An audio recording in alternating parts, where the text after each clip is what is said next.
Bien, vamos a ver nuestra pequeña aplicación para poder estudiar lo que son excepciones, ¿sí? Tenemos acá una pequeña aplicación que lo único que hace es pedir al usuario numerador y denominador, calcula el cociente y lo imprime por pantalla. Es lo único que hace nuestra aplicación.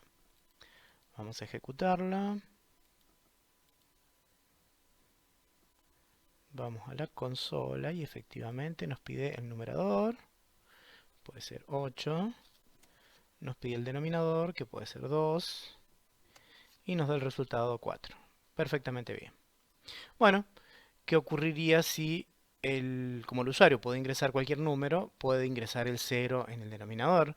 Y como sabemos no se puede dividir por 0. Entonces esto ocasionaría un problema. Veamos qué tipo de problema ocasionaría. Vamos a correr nuevamente la aplicación. Ingresamos el 8 como numerador y el 0 como denominador. Y aparecen unas leyendas que nos indican que ha habido un problema.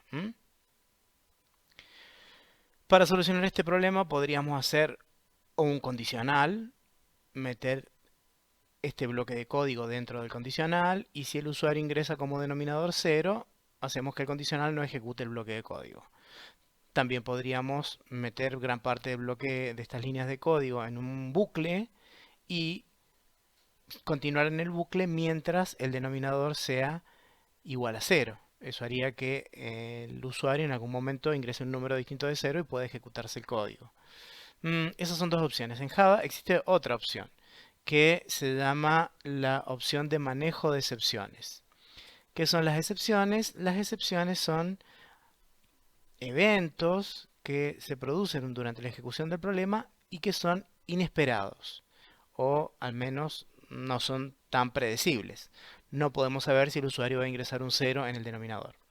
Para manejar estas excepciones, Java tiene lo que se llama el bloque try-catch. El bloque try-catch consiste en la palabra reservada try, en donde se encierra el código que puede generar una excepción. El término correcto no es error, excepción se adecua bastante bien a lo que ocurre. Entonces, encerramos entre llaves el código que puede generar alguna excepción. A continuación, utilizamos la palabra reservada catch, que significa capturar, y como argumento ponemos el tipo de excepción que queremos capturar. La palabra capturar se aplica porque en realidad lo que ocurre es que Java lanza un objeto excepción, que vamos a llamarlo E, cuando se produce una excepción.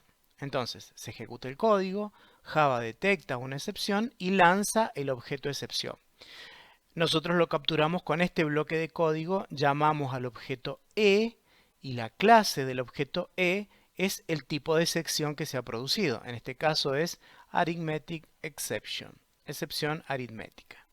Bien, a continuación viene otro juego de llaves que es donde manejamos la excepción. Decimos qué es lo que vamos a hacer con esta excepción que se ha producido.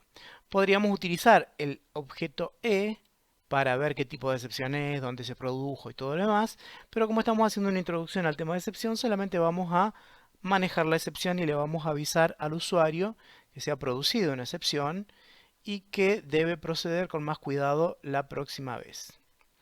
Entonces acá le decimos, se ha producido una excepción. Ponemos un signo de admiración. De esa manera nosotros vamos a administrar esta excepción que puede llegar a producirse en el caso de que el usuario ingrese un número 0 como denominador. Guardamos nuestra aplicación, ejecutamos nuevamente,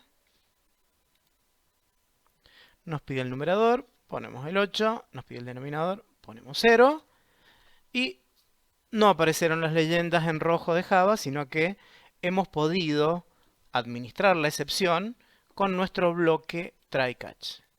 Entonces, el fenómeno que se produce se llama excepción. ¿Cómo manejamos esa excepción? ¿Cómo procedemos durante la excepción? Bien, identificamos el código que puede arrojar una excepción. Acá tenemos una división, sabemos que no se puede dividir por 0. Lo encerramos en un bloque try. El bloque try siempre va acompañado de un bloque catch, que es el que captura o atrapa el objeto excepción que arroja Java, justamente como consecuencia de haber ejecutado este bloque de código que está en el bloque try. El tipo de objeto o el tipo de excepción que vamos a capturar lo indicamos como tipo de objeto de Java. En este caso es Arithmetic Exception. Y lo sacamos justamente de los mensajes de excepción que nos arrojó Java en rojo en la ejecución anterior antes de que pudiéramos o que empezáramos a administrar la excepción. Entonces ponemos el código que puede generar una excepción entre las llaves del bloque try y a continuación en el bloque catch decimos qué tipo de excepción vamos a administrar o manejar y procedemos de alguna manera determinada. Al agregar este bloque try catch vamos a evitar que el programa se cuelgue o arroje errores. Entonces, de ahora en adelante, vamos a tener que tener en cuenta estas situaciones que pueden darse cuando estamos programando. ¿Esta excepción aritmética es el único tipo de excepción que no puede producirse? ¿Que puede producirse? No, hay montones, tantas que no se podrían imaginar. Por ahora vamos a empezar solamente con dos. Esta es una y la otra la vemos a continuación. Otra situación que puede ocurrir es que el usuario ingrese una letra en lugar de un número.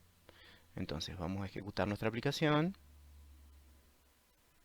nuevamente. Vamos a ingresar como numerador cualquier número y como denominador vamos a ingresar una letra. Efectivamente se produce una excepción. Este es el tipo de excepción que se produce.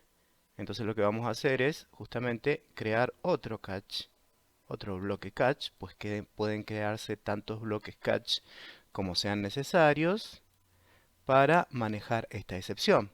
El objeto se va a llamar E y la clase del objeto va a ser el tipo de excepción que se produzca. Copiamos, pegamos.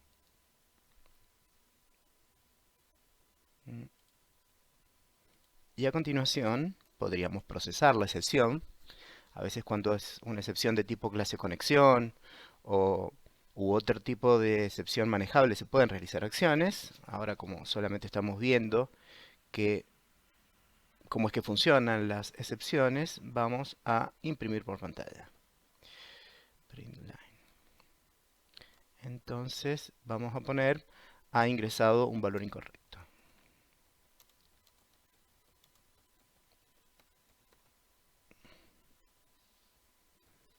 Bien. Guardamos. Ejecutamos nuevamente.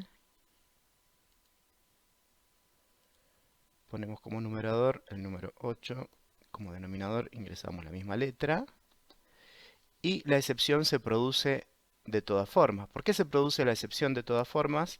A pesar de que hicimos el catch o el bloque catch para atrapar este tipo de excepción. Muy sencillo, porque la excepción no se produce en el bloque de código encerrado por el bloque try, sino que se produce antes. Se produce en el momento de que el usuario ingrese el valor. Entonces, así es como tenemos que tener en cuenta qué tipo de excepción se produce. También tenemos que tener en cuenta en qué parte del bloque de código se produce para poder incluir esa parte del bloque de código en nuestro administrador de excepciones. Cabe aclarar que puede haber más de un bloque try, catch, en el mismo programa Java, en la misma aplicación, en la misma clase. Y también cabe aclarar que se pueden arrojar excepciones. Cuando yo hago mi código puedo arrojar una excepción en una situación determinada, pero eso se determina en el momento de realizar o escribir el código de la clase o de la aplicación. Bien, hemos incluido la línea de entrada dentro de nuestro bloque try-catch. Ahora vamos a guardar y vamos a ver cómo se comporta. Volvemos a correr la aplicación. Utilizamos los mismos valores. Ingresamos una letra. Y observamos cómo nuestro administrador de excepciones ha capturado la excepción y ha ejecutado el bloque de código correspondiente. Ha capturado que ha habido una entrada inadecuada de valores. Efectivamente, el usuario en lugar de ingresar un entero ha ingresado una letra. Se produce una excepción. Sin el administrador de excepciones nos arroja un error. Escribe un montón de leyendas en rojo para indicarnos que había un error. Sin embargo, como ahora podemos administrar estas excepciones, vemos cómo podemos controlar esta situación. Estas son solamente dos de las gran cantidad de excepciones que pueden producirse y que podemos administrar o manejar. Si bien es posible por otros medios, a veces, no siempre, administrar los posibles errores que puedan ocurrir dentro de un programa, trabajar con excepciones es algo que suele darse habitualmente porque simplifica la redacción del código, achica bastante el código, pues dejamos la tarea de administrar estas situaciones particulares que pueden ocurrir en directamente el administrador de excepciones de Java. Eso simplifica a veces el código y es muy usado. Bien, tenemos que agregar que no tiene sentido solamente meter dentro del bloque try al denominador, así es que vamos a agregar el numerador también, por si el usuario se equivoca al ingresar un valor al numerador y en lugar de poner un número, pone una letra, también nuestro bloque try va a funcionar. Bien, solo nos queda agregar la última componente del bloque try, que es el bloque finally. El bloque finally es el tercer componente de un administrador de excepciones y se ejecuta siempre. Entonces debemos evaluar a la hora de agregar el bloque finally qué tarea va a realizar y si es necesario o no agregarlo. Puede estar ausente, no es indispensable, no ocurre lo mismo con el bloque catch. Entonces acá también podemos agregar una leyenda que diga, por ejemplo, trate de no equivocarse. Equivocarse. Bien. Vamos a guardar y ejecutamos nuestra aplicación nuevamente. RAM. Ingresamos dos números. Y observen que el bloque finally se ejecutó, a pesar de que no cometimos ningún error. O sea, el bloque finally, independientemente de que se produzca o no se produzca una excepción dentro del bloque try, sí o sí va a ejecutarse. Por eso es que tenemos que tener cuidado en cómo lo usamos y para qué tareas lo usamos, pues tenemos que ser conscientes que siempre se va a ejecutar. Bueno, vamos a supeditar la ejecución de la línea de código de salida por pantalla, trate de no mostrar la leyenda, trate de no equivocarse, a un condicional. Entonces decimos si cociente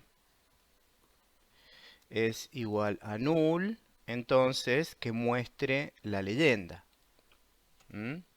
Si no, que no la muestre. Entonces el bloque finally, que siempre se ejecuta, va a mostrar la leyenda en pantalla solamente si cociente es igual a null. Pero observen qué pasa acá, y esto es muy interesante. Cociente no está reconocido como una variable dentro del bloque finally. Quiere decir que no existe una visibilidad del bloque finally respecto de las variables declaradas en el bloque try. O sea, desconoce el valor de la variable y pide que la vuelva a declarar. Para evitar esto vamos a sacar a la variable cociente, la vamos a declarar con anterioridad. Entonces vamos a decir que declaramos la variable cociente. De esa manera la dejamos fuera del bloque try y cumple la función de una variable global. O sea, está fuera del código. Esto tampoco va a funcionar porque cociente es un tipo de dato entero y el valor null solo es aceptable para objetos. Entonces esto tampoco va a funcionar. Entonces le podemos preguntar, le inicializamos a la variable cociente en 0 y preguntamos si cociente es igual a 0 después de hacer la división.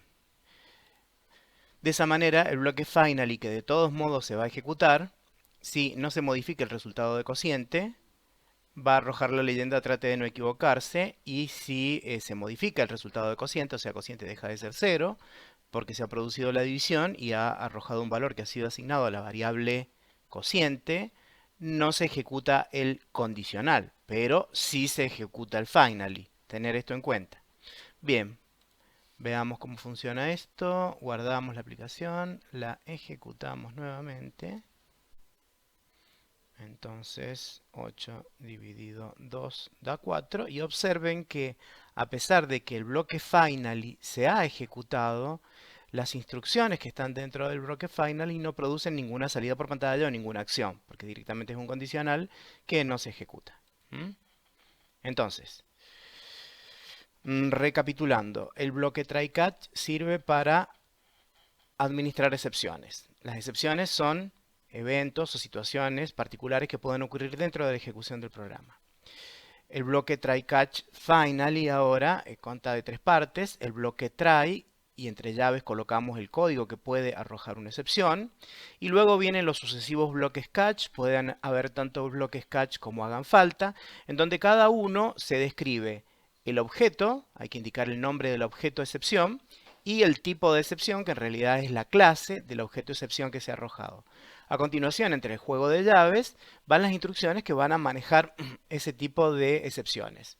Entonces, ponemos tantas como sea necesaria y eventualmente podemos poner o no un bloque finally.